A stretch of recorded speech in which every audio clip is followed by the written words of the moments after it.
Sarawak on the island of Borneo is famous for its longhouses, for its beautiful, colorful tribes, its rich history, its incredible dense rainforests. But in this episode, let's explore Sarawak's food. I hope you enjoy.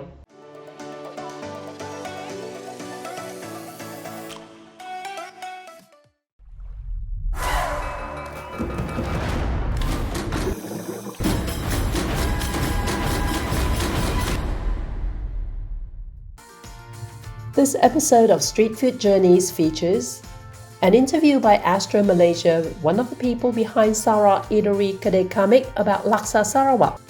Masters of Malaysian Cuisine's vegan chef Dave shows us how to make a vegan version of Laksa Sarawak. Yours truly makes tomato kueh tiao Sarawak, a tomato sauce-based fried noodle dish. Shalkani Abbas with places to visit in Sarawak. The Jet Lag Warriors try Sarawak food. Emma Simons visits an Iban longhouse and tries some exotic Sarawak dishes. And our MOMC chefs and community members answer the question, what dishes do you think of when you think of Sarawak?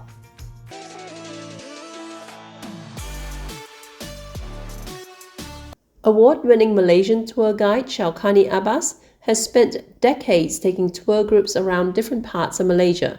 He joins us to talk about some of the places we absolutely should visit when in Sarawak.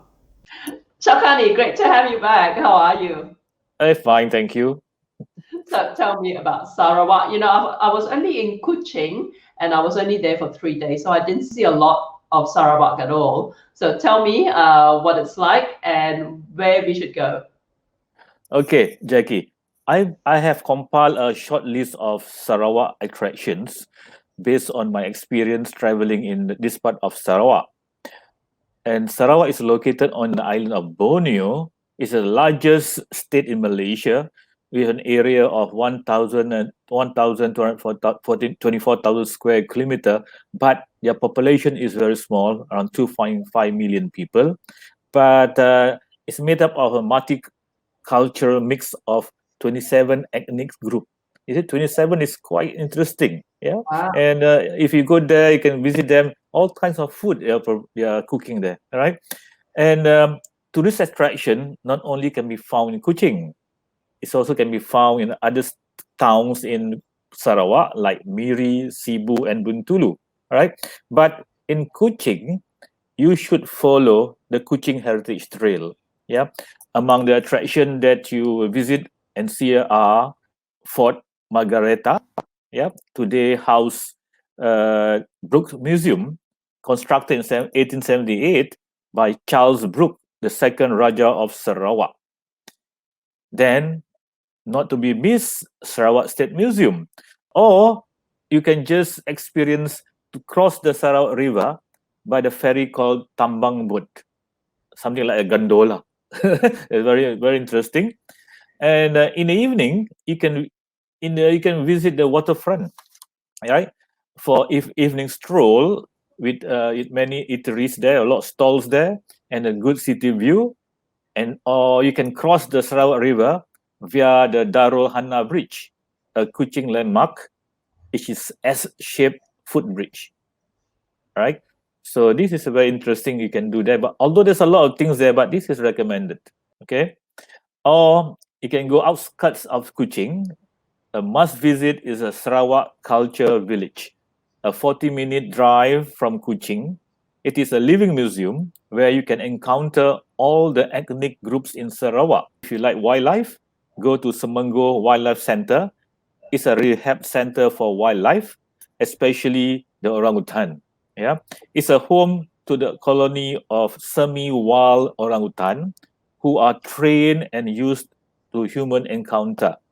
They spend most of their time roaming in the forest, but are trained to get back to the center during feeding time.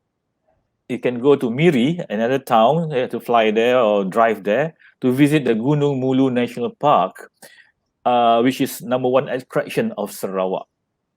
It is UNESCO heritage site, which include the world's biggest chamber there. Humongously biggest cave chamber. Oh, right. Okay, That's very sure. interesting. And then near there, there's Nia National Park with the biggest cave entrance in Borneo. Yep, that exists over 40,000 years of human settlement there. They found uh, paintings of it's old painting it exists 40,000 years ago, and it offers jungle walk, Iban Longhouse there, and cave experience. So these are the things you should consider if you happen to be in Sarawak. There's a lot of things there. All right. Yep. Well, thank you very much for this, Shaukani. Good to see you as Okay. always. Okay. Okay, Bye. I'll see you later. Ciao.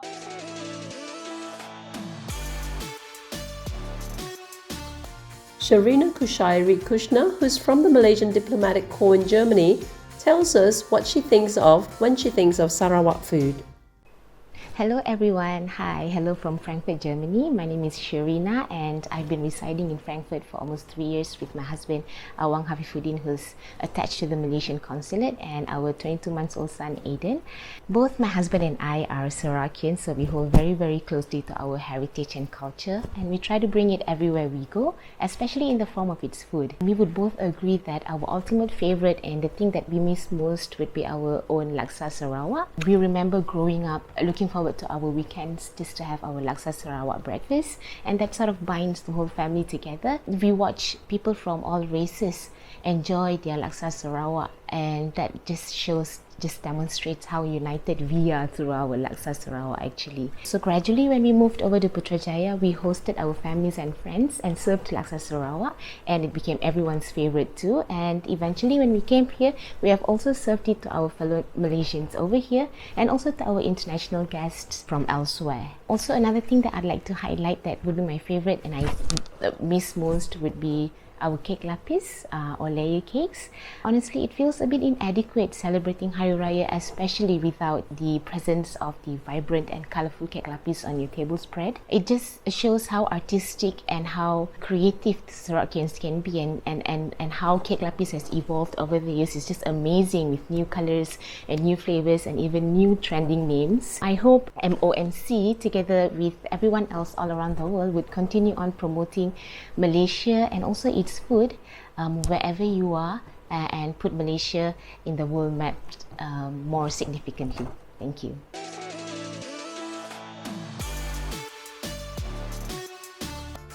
Vegan Chef Dave is one of the founding members of Masters of Malaysian Cuisine, and he's on a mission to create vegan versions of Malaysia's popular hawker dishes. Here he shows us how to make vegan Laksa Sarawak, including the laksa paste. Hi guys, Wanakkam, Salam Sejahtera, Tatiahau. I'm Chef Dave from Kuala Lumpur, Malaysia. I'm a vegan chef, so today I want to do a vegan version of Sarawak Laksa. Actually, I born in Sibu, Sarawak, so I feel there's some connection with Sarawak, and so today I want to share with you guys how to make that Sarawak Laksa. Hope you guys will enjoy that. So for making Sarawak Laksa, actually there are a few things that we have to take into concern. So the first thing is we have to make the paste for the Sarawak Laksa. So when you're making paste, you can make in a large batch and then keep in your refrigerator and freeze them, or chill them and can use for the future. But if let's say you just want to make a small portion, it's still up to you. You can make it, and the ingredient basically you can get everywhere you are, like in different part of the world, you're still able to get all these ingredients. So let's see. For making the paste, we have fresh ingredient as well as the dry ingredient. So for the dry ingredient, we have to dry toast them in a pan, and then we have to grind them into powder. So I have groundnut here, I have sesame seed, and then I have fennel seed, I have cumin, I have coriander seed. Okay, so all these are 1 teaspoon, and both of these is about 2 tablespoons or 3 tablespoons, like that will do. Okay, and the fresh ingredient we have here is we have some red onion, we have some chili, we have some galangal, we have some lemongrass as well as garlic, and a bit of about 1.5 inch of vegetarian belacan. Okay, belacan basically is a shrimp paste, but it's a vegan version, so it's made from fermented soybean. Okay, but this fermented soybean they make into a paste, so it smells like belacan. So if let's say you couldn't get vegan or vegetarian belacan in where you are living in, you can use vegetarian oyster sauce, or else you still cannot get vegetarian oyster sauce, you can use dried shiitake mushroom, make them into powder. You can add them, about 1 teaspoon will do. The function of it is just to give you some umami into your vegan version of Sarawak laksa. Okay, so we do the first part. Okay, so for dry toast, I just just use a pan. So first thing first, I will put in the peanuts first because it's bigger in size and will take some time to toast it. So just make sure you toast it evenly. So once it's halfway done, we can add in the rest of the things like cumin seed, fennel seed, as well as the coriander seed, and as well as this sesame seed. Okay, and then just keep dry toast them together until it's a bit like golden brown. Then you can just stop them and transfer them into a bowl. Okay, after a while you guys will see it start to become a bit golden brown. So now it's time to off the fire and then immediately transfer them into a pan or a bowl so that the heat from the pan doesn't continue cooking them. Okay, so just let it to cool down. Okay, now you can add in all these fresh ingredients that you want to grind them into paste. So the chilies, garlic, galangal, and the vegetarian belacan, onion, and also the candle nut. Everything just go into a blender. Instead of adding water, just use some oil. Okay, just use about half cup of oil to blend this together. Okay, now we can blend the dry ingredient once it's cooled down. Okay, once we blend like this, we can just put it in a bowl first. Okay guys, so once our fresh ingredient already grind into a paste and also the powder also done, so we can start making. So just turn on your wok or your pan, whatever it is you have, and then just add this in. So it doesn't have to add any oil because just now when you blend you already add oil, so it doesn't have to add any oil. And this one just keep, later you just rinse it and add on into the paste afterwards. Okay, now just cook this. You have to saute this until the oil separates from the paste. As you can see, after a few seconds the oil start to floating. So this is the best time where you can add in your powder spices. Okay, just add in and let them cook together. Okay, let them cook together.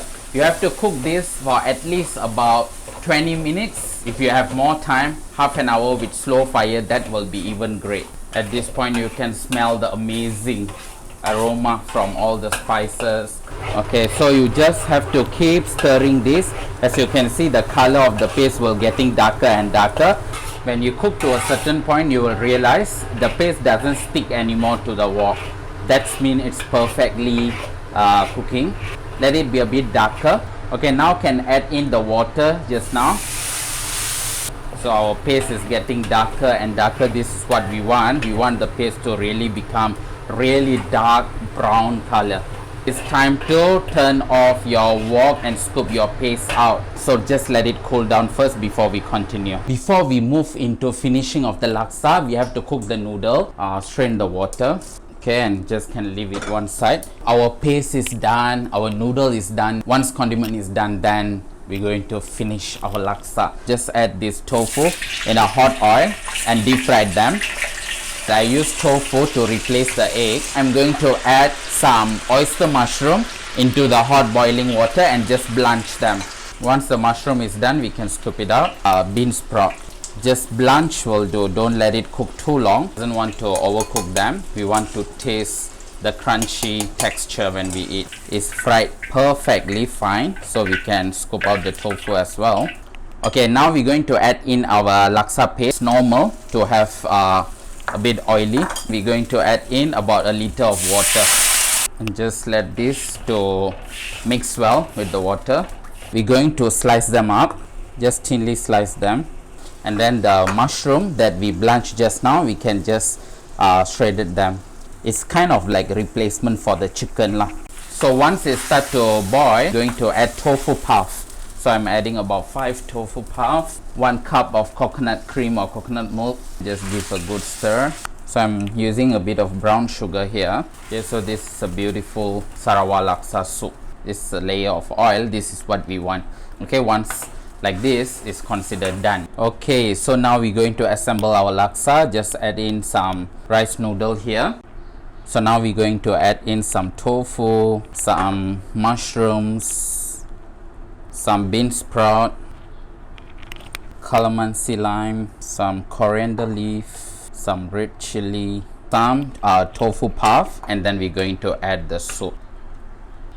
Voila. So now you can enjoy this beautiful bowl of laksa as you wish. So this is how simple and easy you can make a vegan version of Sarawak laksa. So I hope you guys really enjoy today's section with me, and hope you guys if you're interested to find out more vegan Malaysian plant-based food or Malaysian vegan food and all that, always welcome to my page, Chef Dave Vegan Journey. So you guys will see a lot of amazing Malaysian recipes. Okay, so till then, goodbye, have a wonderful day, bye. Hi everyone, my name is Kelly and I'm from Kuala Lumpur, Malaysia. Today I would like to share with you my favorite Sarawak cuisine. When it comes to Sarawak food, kolok mee immediately springs into mind. In its most basic form, it's a dish of slightly curly, springy noodles tossed with seasonings of pork lard, shallot oil, soy sauce, pepper and vinegar, and then finishes off with toppings of char siu, which is barbecue pork, ground pork, fried shallot, and green onion. The second dish that comes to mind is Sarawak laksa. It is indeed a very comforting dish, especially on a cold rainy day.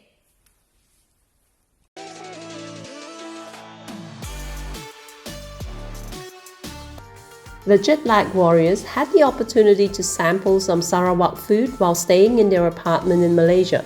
Here's what they think. So this one is the Sarawak laksa. Let me see.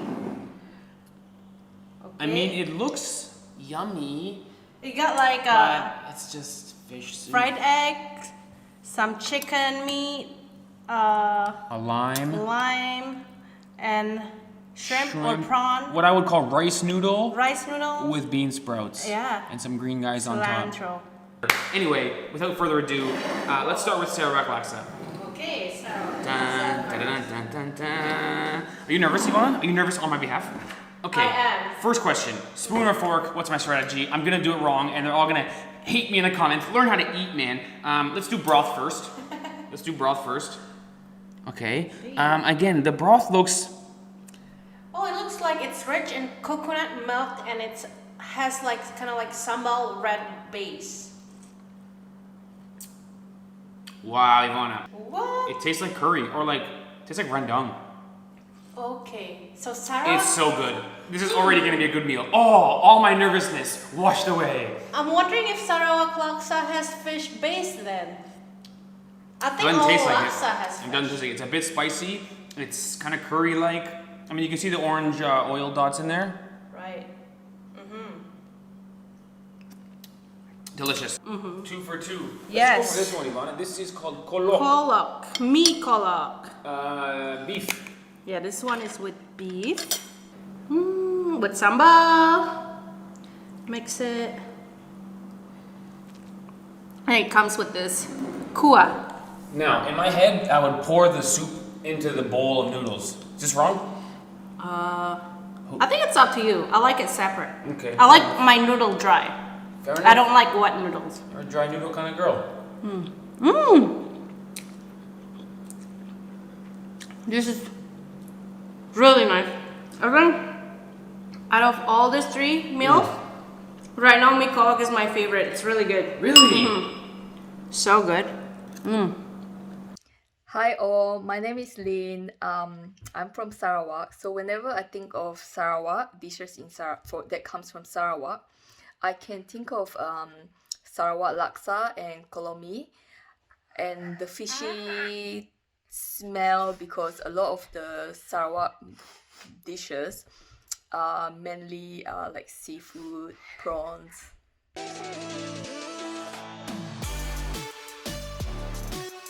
Tomato kway teow is a tomato sauce-based rice noodle dish which intrigued me because of its use of ketchup. I decided to have a go at making it in my kitchen here in Sydney. So I'm going to have a go at making a Sarawak tomato kway teow. Noah wants to eat some noodles. I've never tried it myself, but it uses tomato ketchup. Noah loves ketchup, and the recipe itself is not too different to the kway teow siram, which is a noodle, fried rice noodle dish with sauce over it. Okay, except it's got ketchup in it. So let's have a go. Okay, so I've got some ingredients here. First of all, the noodles. Okay, this is what they call kway teow in Malaysia. But unfortunately, I couldn't get the wide cut noodles here in Australia. You can buy these at your Asian grocery store, and usually they're cut narrow or wide. So these are cut narrow. So we're going to use that. And some Chinese greens, and typically it seems based on my research that they use choy sum. This is not choy sum, this is what we call kai lan, or Chinese broccoli. Okay, but it shouldn't matter too much. Now, you can use other types of noodles. You can use egg noodles and deep fry them, okay, to make it a crispy noodle dish. But if you're using kway teow, you would want to actually pan fry the kway teow first with some soy, okay? And based on my research, a lot of people seem to use kicap manis, which is sweet soy sauce. I'm going to use thick soy sauce, which is kicap pekat, which is similar to kicap manis but darker and less sweet, okay? The reason I'm using this is because this thing is going to have a fair bit of tomato ketchup in it, and the ketchup is sweet, and I didn't want to overwhelm this dish with too much sweetness, okay?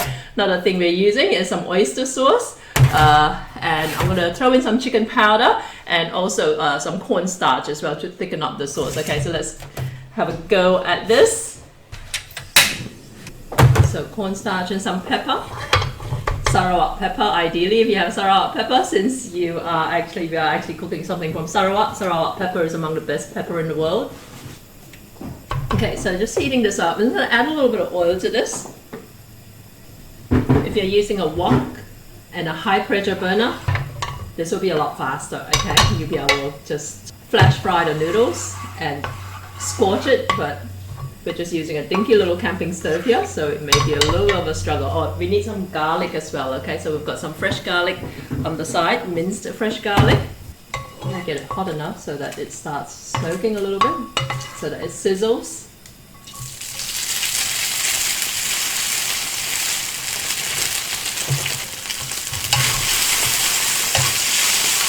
In some parts of the world, kicap manis is more readily available.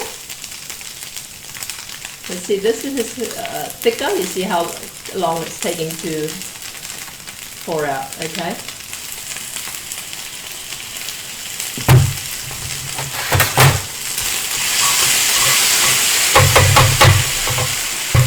Okay.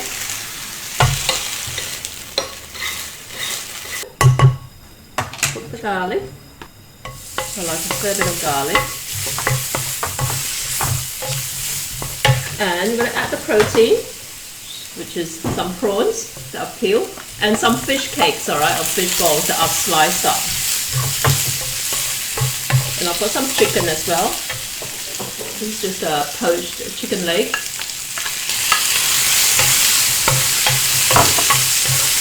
And now you can add water, or you can add chicken stock. I do have some chicken stock, so I'm just going to go grab some of that, okay?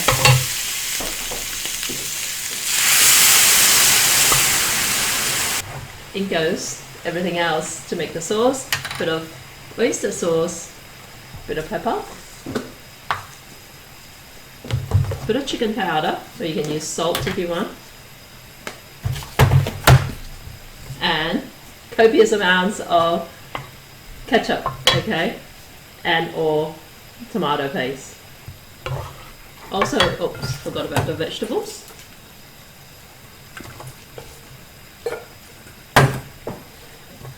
Because of the type of vegetables I'm using, which is kai lan, I'm going to cook it a little bit longer. Usually Chinese greens don't need that much cooking, okay, but kai lan tend to have pretty tough stems, so we're just going to cook it a little bit longer than I otherwise would. Let's add a bit more water. I'm just going to cover this quickly.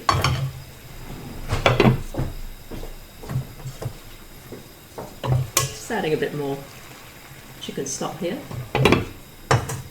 And we're going to prepare some cornstarch or tapioca starch. Yeah? It's just to act as a thickener. We'll add some cold water to the cornstarch. Or tapioca starch in my case. Cornstarch will make your sauce a bit foggy in color again. Okay, and then just give this a stir before you add it in because it tends to settle pretty quickly.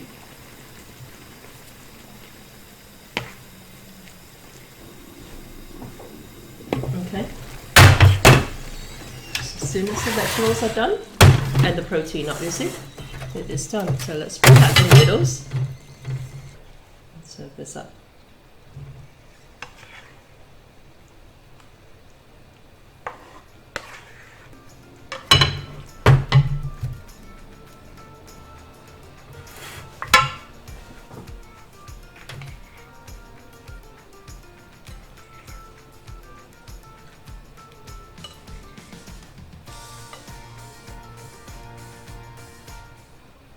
Hi, I'm Charmaine and I'm from Sarawak. So when I'm away from home, the food that I can think about is our cake lapis, of course. We have variety of color, variety of flavor, and variety of layers, of course.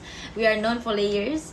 I also think about dabai, our Sarawak laksa, our mi kolok, and umai. Umai is my favorite. Umai, we cut it like a very thin fresh fish and we mix it with calamansi lemon juice, we mix it with onion and chili. And the next one is ayam panso. Ayam panso is a traditional Iban dish. What ayam panso is basically we stuff a chicken, lemongrass, tapioca leaf into a bamboo before we cook it over an open fire. That is all of the food that I can think about. Of course, there is a lot more. So yeah, you guys should try Sarawak dish because it's very nice and you won't regret it. I love Sarawak. Mwah.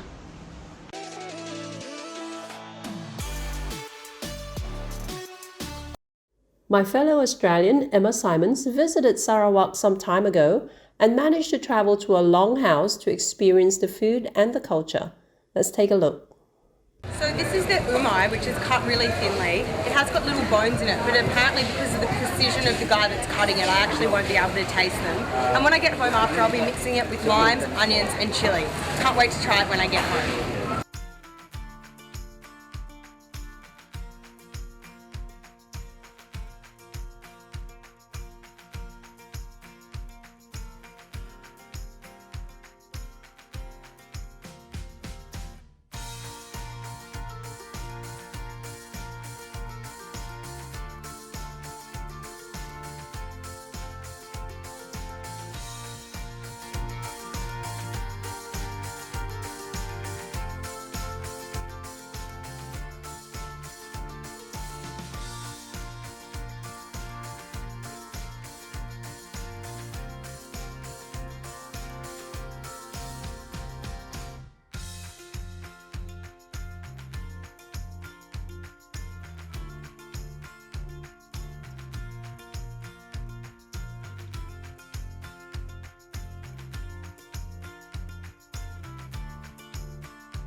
Hi everyone, I'm Meryl from Kuching, Sarawak. When I think of Sarawak, I think of food like kolomi, kueh chap, tomato kueh tiao, midin, buah dabai, and lots of other seafood.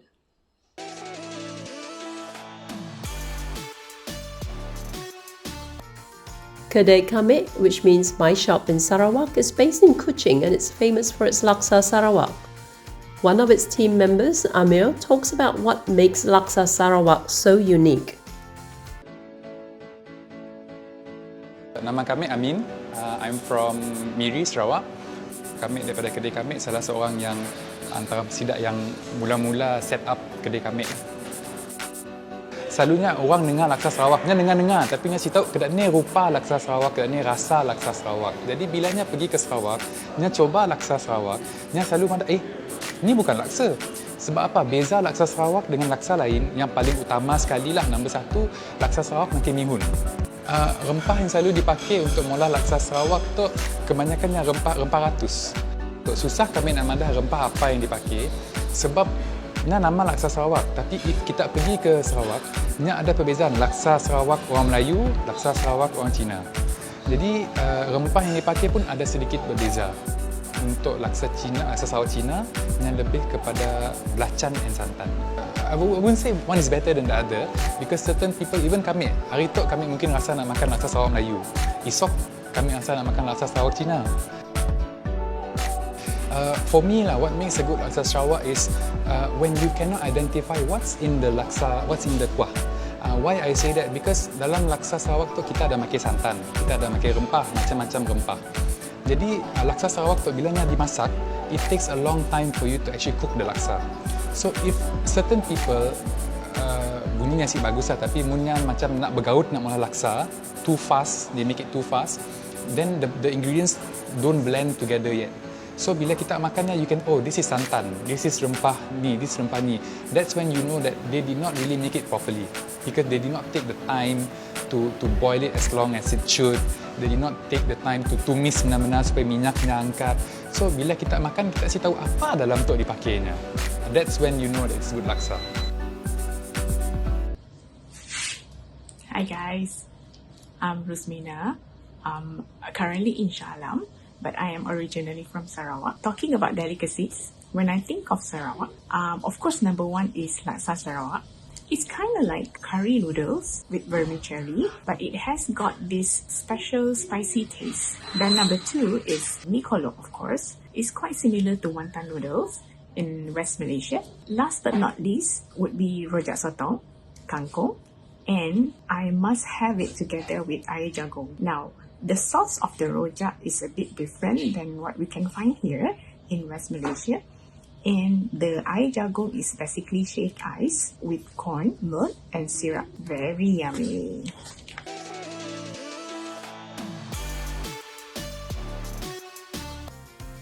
Our MOMC chefs Renee Jeffrey and Bob Adnan answer the question, what dishes do you think of when you think of Sarawak? Rini Johari here. So today I would like to share with you my favorites if I think of Sarawak. So I've traveled to Sarawak, tried many dishes in Sarawak, but I would say these are the list that I would like to share with you of my favorites. So list number one will be Laksa Sarawak. So I would say everyone who traveled to Sarawak or remind yourself of Sarawak, for sure this is the top of everyone's list. Okay, second will be Mi Kolok. So Mi Kolok is one of local favorite that must have. Then on my third favorite list will be Umai. Okay, Umai is quite interesting. It's a very refreshing dish. They use local fresh ingredients, what's available during the season, and a must try. Then not forgetting my favorite ingredient or condiment, or the locals would say a dish anyway. It's called buah dabai. Dabai is quite interesting. It's a wild fruit, the size of a dates, very seasonal. When it comes to its season, everyone will rush to the market and get the fresh dabai and have it with their rice, have it with, even some have it with bread or noodle. So a must-have dabai. Last but not least on the list will be sayur midin. Sayur midin is a wild fern that is very common if you fly to Sarawak or you travel to Sarawak or if you tried a dish from Sarawak. So it's a must-have dish. So enjoy this list of mine and enjoy travel to Sarawak. Hi guys, it's me, Chef Bob again. Alright, we're talking about Sarawak food. I was working in Sarawak before, about 6 months to 8 months. I've been travel over there. So I like to have Sarawak food. Is one of, definitely in my mind is a Laksa Sarawak. There are two places that always be there for having the Laksa Sarawak. First at the in town of Sarawak, they call it Teresa Laksa Sarawak. They have a very short corner of cafe in front of Hilton Sarawak over there. They have one corner and another one is under Mama's Cafe. which is very Mama Cafe or Mom's Cafe, something like that. Food is very nice served. Your laksa Sarawak. And another one is mi kolok. Definitely, they have very lots of style of mi kolok. Sometimes they serve together with daging hitam, which is very full of flavor. Mi kolok. You can also have it at the Kuching Sarawak. And then the last one is this is little bit different. They call it tomato crispy mee. The taste is a little bit of sweet and sour. It's like Cantonese Kung Fu Chow Chinese style. But they have a seafood, and then also definitely they add the tomato flavor, which is also very nice when you go to Sarawak to have it, this type of food. Alright, enjoy whoever go to Sarawak Bumi Kenyalang. Bye. Well, that was Sarawak and its food. Clearly, there was so much more we wish we could have covered. Once the borders reopen, we hope to be able to go there and cover it a little bit more extensively. Right. In the meantime, if you want the recipes and all our bonus content, make sure you sign up at malaysianchefs.com/streetfoodjourneys. And I look forward to seeing you again. I'm Jackie M.